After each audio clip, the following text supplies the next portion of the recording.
Birthday যেন শেষই হতে চায় না।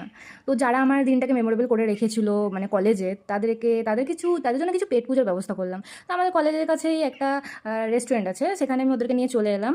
এবং রেস্টুরেন্টে এখানে প্রত্যেককে তোমাদের কাছে দেখাবো আমার ফ্রেন্ডদের। আগে বাকি দুজনকে দেখলে, এবার হচ্ছে বাকি দুজন মানে আমাকেও দেখলে, তিনজন ছিলাম। আর বাকিরা তো এখানেই আছে, তো ওদের সাথে আমার ভীষণ ভালো লাগে সময় কাটাতে। সেই জন্য আমি অ্যাকচুয়ালি কলেজে আসি। আমার কলেজে ক্লাস করার থেকেও বেশি এনজয় করতে বেশি ভালো লাগে। তো খুব খারাপ লাগবে আর কদিন পরে এই কলেজ ক্লাস সব শেষ হয়ে যাবে। কী কী ছিল জানো? ভাত, পাঁপড়, মানকচু বাটা, উচ্ছে ভাজা, তারপরে ডাল, শুক্তো, আর হচ্ছে পুঁই শাকের কিছু একটা ছিল, আর চাটনি, দই। তো এত কিছু আইটেম ছিল। হ্যাঁ, এটা নিরামিষ থালি একটা, আমি ওদেরকে নিরামিষই খাইয়েছি। তো এখনও অবধি তোমরা দুজনকে দেখলে, আরও চারজন আছে, মানে আমরা টোটাল সাতজন গিয়েছিলাম। আমরা ওখানে ভীষণ এনজয় করে পেট পুড়ে খেয়েছি। তারপরে আমাদের যেহেতু কলেজের কাছেই রেস্টুরেন্ট, তো সেখান থেকে আমরা হেঁটে হেঁটেই কলেজের রাস্তায় চলে এলাম। এ তো সবাই হেঁটে হেঁটে যাচ্ছে, তো আমি টাটা বাই বাই।